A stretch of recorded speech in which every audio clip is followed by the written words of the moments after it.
এমন একটা জায়গায় আছি, আমাদের বড়ুয়ারটেক বা কালাঘাটা যেটা বলতে পারেন, ওইখান থেকে ম্যাক্সিমাম 10 থেকে 12 কিলোমিটার বা 15 কিলোমিটার দূরে পাহাড়ের গভীর জঙ্গলের ভিতরে।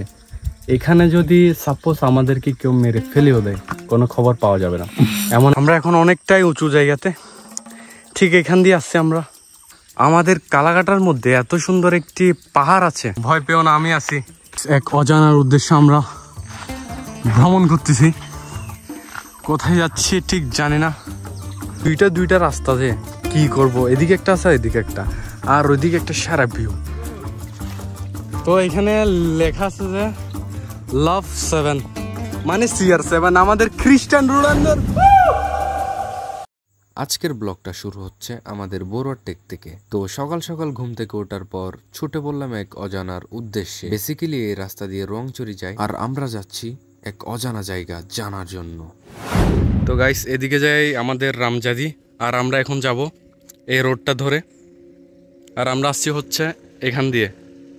এই রাস্তাটি ধরে যতই যাচ্ছিলাম মন প্রাণ জুড়ে যাচ্ছিল। রাস্তাটির এক পাশে ছিল ধানক্ষেত, অন্য পাশে ঘর বাড়ি, আর মাথার উপরে আকাশগুলো দেখতে বেশ ভালোই লাগতেছিল।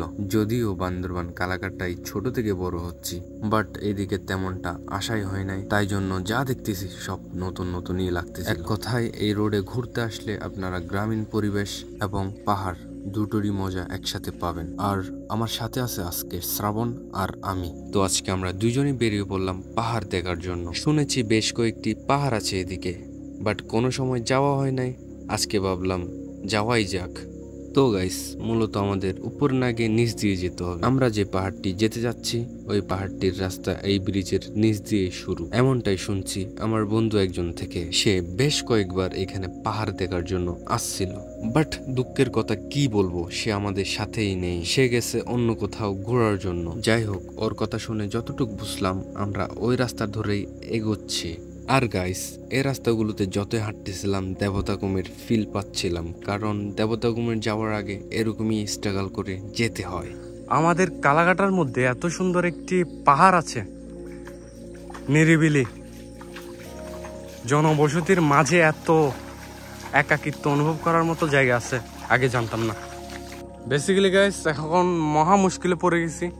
এখান দিয়ে রাস্তা এদিকে একটা ঢুকছে, আবার এখান দিয়েও ঢুকছে, আবার উপর দিয়ে একটা আছে। কারণ আমি যে লোকেশনটা দেখে আসছি ওটা চিনতে পারতেছি না। আর এখানে হচ্ছে পানি বেশি, এখান দিয়ে যেতে চাইলেও এখন পুরোপুরি ভিজে যাব। কতক্ষণ বসে ভাবা যাক কি করা যায়। তো গাইস, রিস্ক নিয়ে যাচ্ছি এদিকে, দেখা যাক।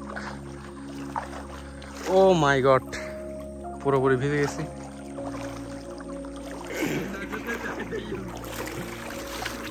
ঠান্ডা ঠান্ডা আদানা খাওয়ানো কেন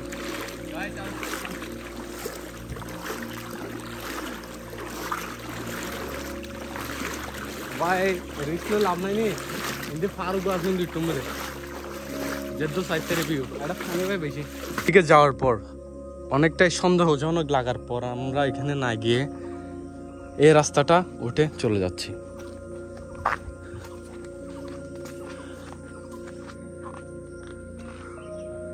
ভয় পেও না, আমি আছি। এক অজানার উদ্দেশ্যে আমরা ভ্রমণ করতেছি, কোথায় যাচ্ছি ঠিক জানি না।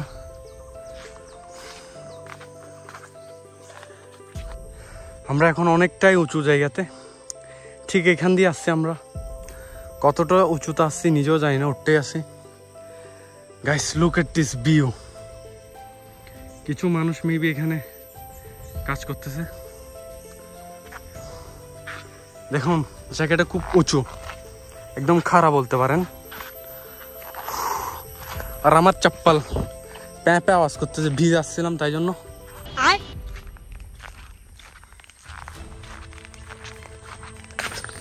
গিয়ে দেখি আজকে কতটুকু যাইতে পারি। আমাদের কালাঘাটার মধ্যে এমন একটি পাহাড় আছে, কতটুকু এক্সপ্লোর করতে পারি দেখা যাক।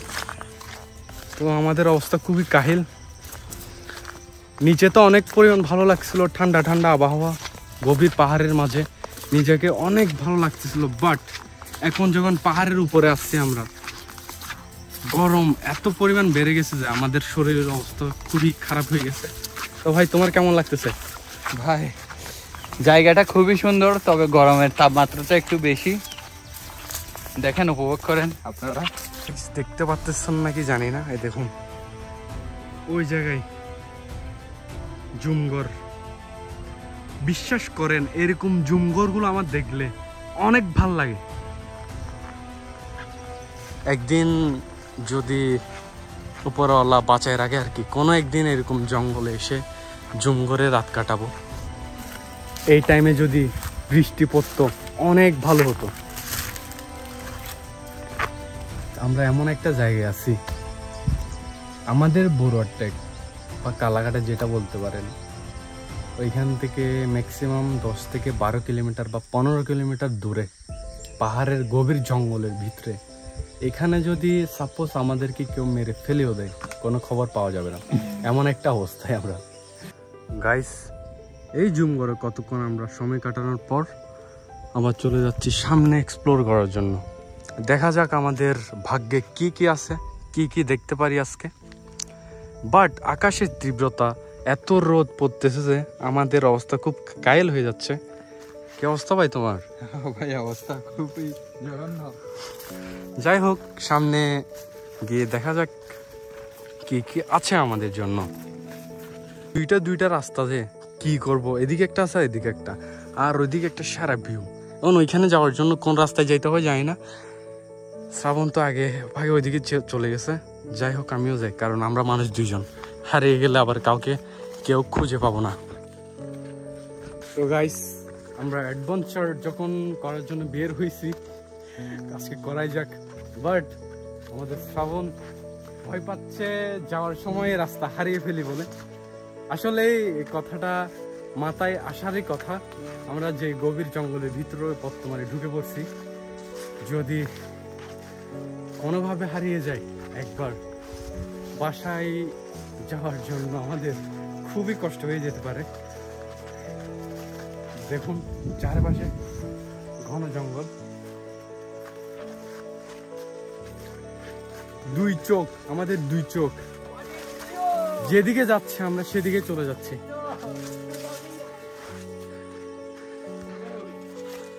তো এখানে লেখা আছে যে লাভ 7 মানে CR7, আমাদের খ্রিস্টান রোনালদোর পরে যাবে। সূর্যের তাপমাত্রা অনেক বেড়ে গেছে। আমাদের এখানে টিকে থাকার জন্য একটু পানি প্রয়োজন ছিল, বাট আমরা হাতে করে কোনো কিছুই আনি নাই। গাইস, লাইফের ফার্স্ট টাইম এরকম ঘন জঙ্গলের ভিতর আসছি, আর যত উঁচুতে উঠতেছি ততই গরম বেড়ে যাচ্ছে। আর আমরা এত ঘন জঙ্গলের ভিতর আসবো কখনো ভাবিনি। এরকম জানলে আমরা খাবার দাবার কিছু সাথে করে আনতাম, বিশেষ করে পানি। বেসিক্যালি গাইস, আমরা অফলাইনে আছি, নেটওয়ার্কের বাইরে, নাইলে ফোন অন্য একটা ডাটা অন করে দেখতে পারতাম যে এখানে তাপমাত্রা কতটুকু। আমরা প্রতিদিনই রোদের মধ্যে বের হই প্রায় টাইমে, কারণ কাজে যেতে হয় বা বিভিন্ন রকমের কাজ থাকে, তাই না? এরকম রোদের মধ্যে থেকেও এ ফার্স্ট টাইম এমন কষ্ট হচ্ছে আমার।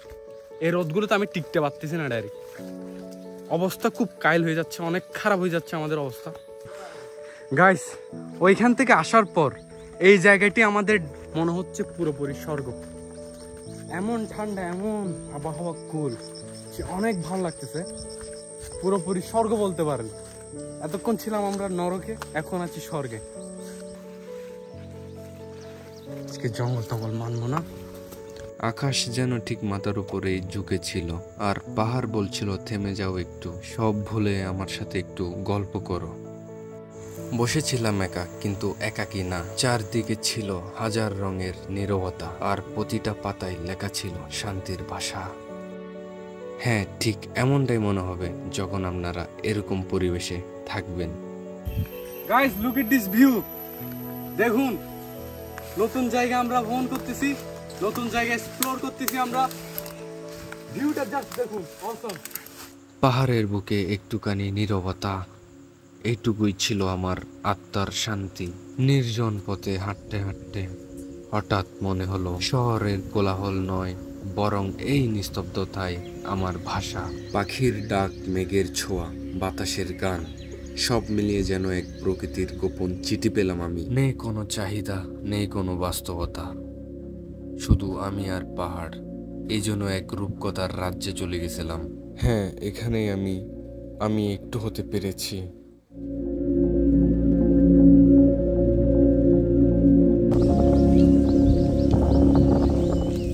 যাই হোক গাইস, আজকের মতো ভিডিও এতটুকুই। ভালো থাকবেন সবাই।